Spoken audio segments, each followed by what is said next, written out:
നമസ്തേ പ്രിയമുള്ള പ്രേക്ഷകരെ, യോഗ പ്രകരണമാണ് ചർച്ച ചെയ്യുന്നത്. സാരാവലിയിൽ കല്യാണവർമാവ് രചിച്ച യോഗ വിഷയത്തിൽ ചതുർഗ്രഹ യോഗം, 4 ഗ്രഹങ്ങളിലെ യോഗം ചർച്ച ചെയ്തുകൊണ്ടിരിക്കുന്നു. ഇന്നത്തെ ദിനം നാം ചർച്ച ചെയ്യുന്നത് ചതുർഗ്രഹ യോഗത്തിൽ 2 ശുഭഗ്രഹങ്ങളും 2 പാപഗ്രഹങ്ങളും തമ്മിലുള്ള യോഗമാണ്. ഇവിടെ യോഗത്തിൽ വരുന്ന ഗ്രഹങ്ങൾ ആദിത്യൻ, ബുധൻ, വ്യാഴം, ശനി. 2 ശുഭഗ്രഹങ്ങൾ ബുധ, ഗുരു. 2 പാപഗ്രഹങ്ങൾ ആദിത്യനും ശനിയും. ഇവരുടെ സംയോഗം മൂലം ഉണ്ടാകുന്ന ഒരു വ്യക്തി, അദ്ദേഹത്തിൻ്റെ സ്വഭാവ വിശേഷങ്ങളാണ് നാം ചർച്ച ചെയ്യുന്നത്. ആദ്യം എൻ്റെ പ്രിയപ്പെട്ട പ്രേക്ഷകർ ശ്ലോകം ശ്രദ്ധിക്കുക. ക്ലീബാചാരോ മാനി കലഹരുചി സഹജവാൻ നിരുത്സാഹ അർക്കാർക്കി ബുധ സുരേഢ്യൈ ഏകസ്ഥൈർജായതേ പുരുഷ. ഇവിടെ 4 ഗ്രഹങ്ങളുടെ കോമ്പിനേഷൻ. അർക്ക, അർക്കി സൂര്യനും, അർക്കി സൂര്യപുത്രനും ശനിയും. ബുധ സുരേഢ്യൈ ബുധനും, ദേവന്മാരുടെ ഈഢ്യൻ ഗുരു.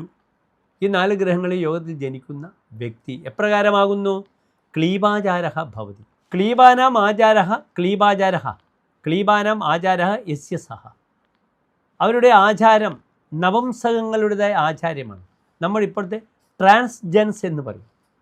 അവർ ട്രാൻസ്ജെൻസിൻ്റെ വേഷഭൂഷാദികളൊക്കെ ചെയ്ത് മുടി നീട്ടി അപ്രകാരം ജീവിക്കുന്നു. അവരുടെ സംസ്കാരം ഒരു ക്ലീബന്മാരുടെ സംസ്കാരമാകുന്നു. ക്ലീബാനാം ആചാര ക്ലീബാചാര. പൗരുഷരഹിത എന്നാണ് അർത്ഥം പറയുക. പൗരുഷമില്ലാത്ത ആളുകളാണ് ക്ലീബൻ. അവരാണ് നപുംസകമാവുക. അങ്ങനെയുള്ള ആചാരങ്ങളോട് കൂടിയ വ്യക്തിയാണ്. പിന്നെ അദ്ദേഹം മാനിയായിരിക്കും, അഭിമാനിയായിരിക്കും. അങ്ങേറ്റം അഭിമാനബോധം ഉണ്ടാകും. മാനമസ്യ അസ്ഥീതി മാനി. പിന്നീട് അദ്ദേഹത്തിന് കലഹരുചി, കലഹേ രുചി. അദ്ദേഹത്തിന് കലഹം ചെയ്യുവാൻ, തർക്കിക്കുവാനും കലഹിക്കുവാനുമായിരിക്കും അദ്ദേഹത്തിന് താല്പര്യം. അതാണ് കലഹരുചി. പിന്നീട് സഹജവാൻ, അദ്ദേഹത്തിന് സഹോദര ഗുണം ഉണ്ടാകും. പിന്നീട് ആ വ്യക്തിക്ക് നിരുത്സാഹ ഭവതി. നിർഗത ഉത്സാഹ യസ്യ സഹ.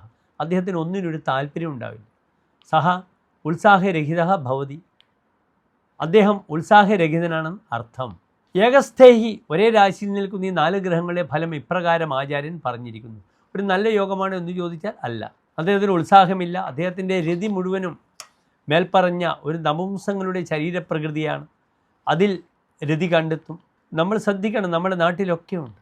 എറണാകുളം പോയാൽ നിങ്ങൾക്ക് എറണാകുളത്ത് south railway station, south KSRTC bus സ്റ്റാൻഡിൽ നിന്ന് റെയിൽവേ സ്റ്റേഷൻ നടക്കുമ്പോൾ ഒരു 50 പേരെ കാണാം ഇരുളിൻ്റെ മറവിൽ.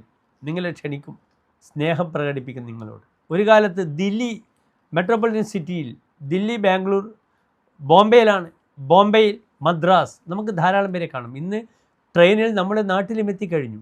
കൊച്ചിയിലും എല്ലാ ട്രെയിനിലും ഇപ്പോൾ സഞ്ചരിക്കുമ്പോൾ ഇവരെ നമുക്ക് കാണാം. മേൽപ്പറഞ്ഞ ആചാരങ്ങളോട് കൂടിയ ഒരു വ്യക്തിയുടെ ജനനമാണ് ഈ ചതുർഗ്രഹ യോഗത്തിൽ പറഞ്ഞിരിക്കുന്നത്. ശ്രദ്ധിക്കുക. നന്ദി, നമസ്തേ.